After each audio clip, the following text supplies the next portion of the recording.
Hey there, it's Walter Montero here. I put together a video here, a presentation on a couple things that I want you to be aware of as a result of wanting to sell your home privately. Now, it's about 7 or 8 minutes long. I know it's a little bit on the longer side. I know some people say, hey, come on, I don't listen to music for longer than 2 or 3 minutes. Why would I listen to you? And I completely understand that. But a real estate transaction is probably one of the biggest transactions you'll ever participate in your life. It's probably the biggest transaction you'll participate in your life. So go ahead and watch it. I've prepared it for you to take a look at. Here it is. Check it out.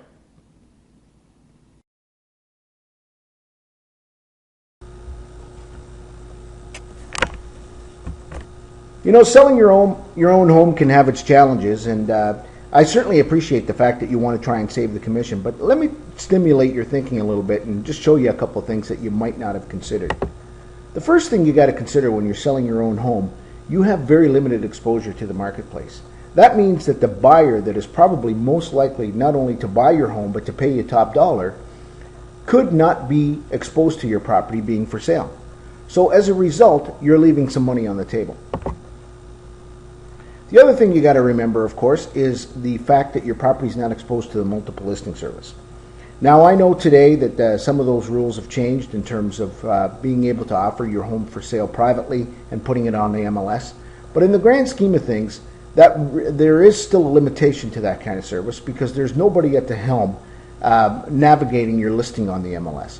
And as a result of not being on MLS or not being on the MLS privately, you're limiting your exposure to well over 1,000 professional realtors that work this area on a consistent basis. Now, if you were just to do some quick math and say, hey, if each realtor works with 5 buyers, that means that you're limiting your exposure to over 5,000 potential buyers that could potentially buy your home.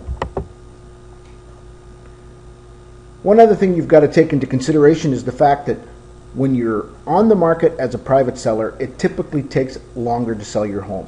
Now, you know and I know that the longer a home is for sale on the market, there are 2 things that come into question. Number 1, is the home priced improperly? So if you have somebody that's looking at the house and they see that the home is continuously on the market, unsold, they start to question the value of the property. The other thing, of course, they question is the integrity of the home. Is the home in good shape? Is there something wrong with it? The longer it takes for a property to sell, the less likely it is to get top dollar or to sell it all. Not having a third party involved in the transaction can really make your home sale experience very, very difficult. Now, this particular principle is not just exclusive to the real estate business. It happens in many other avenues. It happens in the commercial world, in the commercial industrial world, where manufacturers and unions don't seem to see eye to eye, and they bring in a mediator to make the deal a little smoother. Or we have 2 countries that are at loggerheads with each other. For example, like Israel and Egypt years ago. It was a third party, such as the United States, that mediated the deal and made the transaction close. So having a third party involved in a real estate transaction works the same way. It makes the deal easier to facilitate. Buyers are uncomfortable dealing with home sellers directly. You see, when somebody is buying a home, it is a very emotional experience. So they're knee-deep in it in terms of making logical decisions. Again, having the third party, which I mentioned in the previous screen, can be very, very beneficial. And having a buyer and a seller deal directly with each other can often make the transaction very, very difficult. In fact, in many cases, they may not even come to the table at all because they're just uncomfortable dealing directly with you.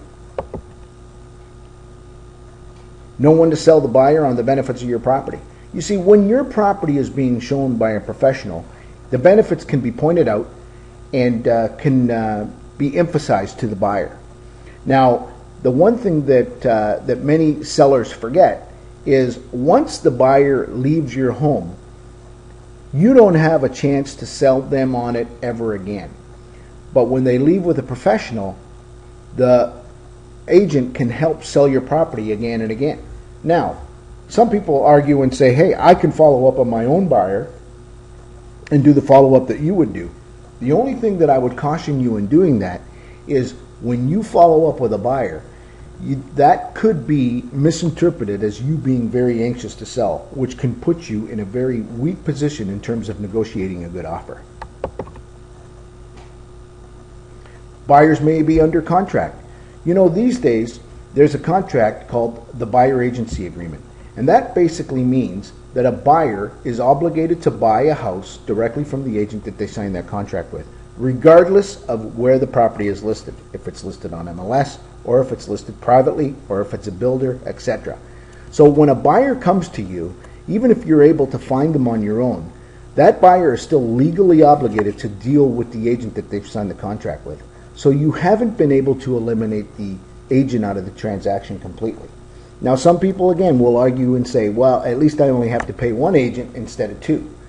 That could be the case, but don't forget, now you have a professional realtor that is negotiating for their buyer on their behalf, and you don't have anybody watching out in your corner. So again, it puts you at a disadvantage.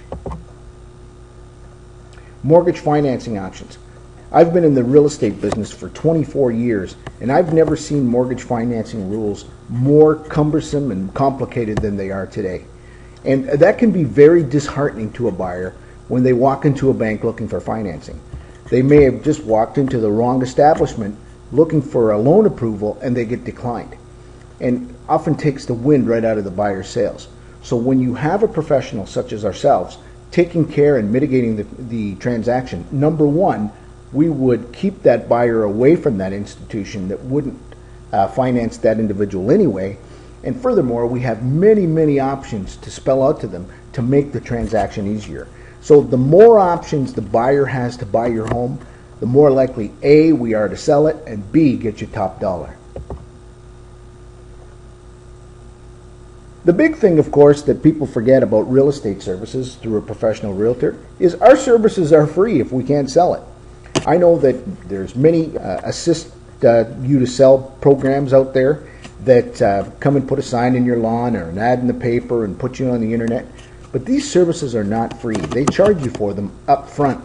When you put your property on the market with me, I will expose you to all of those services, all of our menu of services, to expose your home to as many people as possible. And if I can't sell your home, I won't charge you a nickel. The last thing, of course, that I want you to consider is, do you know who you're letting into your home? In today's day and age, privacy has become a real big deal. Yet when somebody puts their home on the market, they let just about any Tom, Dick, or Harry walk through it. Now, do you want to expose your home to that potential danger? Now, I know many people will say, well, hold it here. What's the difference between that and having a realtor come in with a stranger? I mean, maybe they just called off an ad or a sign. There's no question that's true. But there are a series of checks and balances that realtors have to go through now in order to, first of all, verify the identification of the person, and B, when there's a second party involved, it's much less likely that the intentions of that individual is for anything other than to buy the home. These are the services that I want you to consider, and I want you to take a look at why you should consider Coldwell Banker to help you sell your home.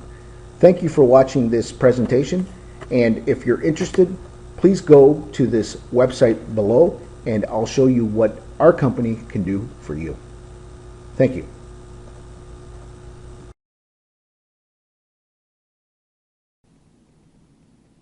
Hey there, are you still awake? Hopefully I didn't bore you too much and I shared with you some information perhaps that you may not have even considered. Listen, what I want you to do now is, if I've stimulated your thinking at all, watch my next video here. It's at budurl.com/listing services. This will give you a breakdown of what I'm going to do to sell your home for you.